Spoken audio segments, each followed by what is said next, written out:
Bonjour, quelques mots de stratégie. Comme vous avez pu le constater, les marchés ont tendance à faire un petit peu du surplace sur des niveaux satisfaisants, mais néanmoins un peu de surplace.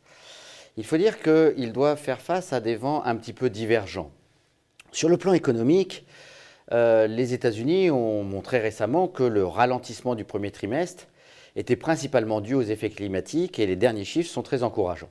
En eurozone, nous avons des chiffres qui sont sur le plan de sentiment des chefs d'entreprise ou des consommateurs très rassurants avec une bonne dynamique d'amélioration. En revanche, les données publiées, que ce soit en termes de production industrielle, que ce soit en termes de croissance du PIB, tardent à se manifester par rapport à ces indicateurs de sentiment. Sur le Japon, ça reste une histoire très compliquée, même si l'effet TVA a perturbé.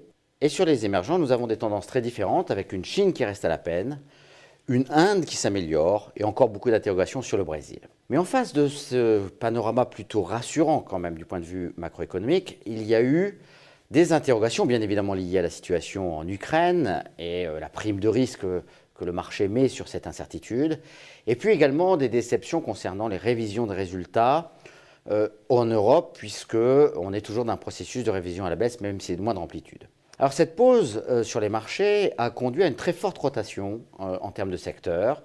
Là où le premier trimestre avait été marqué par une bonne dynamique des valeurs de retournement, des valeurs dites value, eh bien, depuis le fin mars, les marchés ont privilégié des secteurs défensifs à fort dividende comme le pétrole, la télécom, la chimie ou les biens alimentaires. À mesure que les chiffres vont s'améliorer, c'est probable sur le plan de la croissance en zone euro, avec, comme je le disais, des signes rassurants quand même en Espagne, en Italie et surtout une très bonne dynamique en Allemagne, eh bien le leadership dans l'amélioration des marchés devrait reprendre pour les valeurs décotées. D'autant que maintenant, l'Allemagne n'est plus hostile au fait que M. Draghi, président de la Banque Centrale Européenne, mette en place une politique non conventionnelle avec sans doute des baisses de taux, mais également peut-être un quantitative easing qui donnerait quand même un peu d'air au système financier en eurozone et éviterait un petit peu la segmentation qu'il y a entre les différents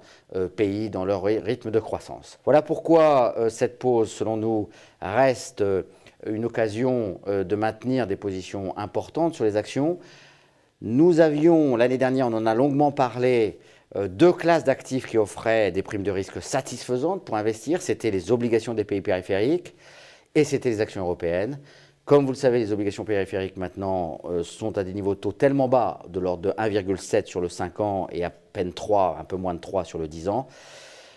Il y a du portage, mais véritablement, ce n'est pas là où on va pouvoir faire véritablement de la performance. Les incertitudes récentes sur le rythme de croissance en zone euro maintiennent une prime de risque élevée qu'il faut continuer de saisir dans les portefeuilles, évidemment, actions zone euro à travers Air Conviction Euro, dans les portefeuilles d'allocation d'actifs à travers Air Club ou Air Alizé.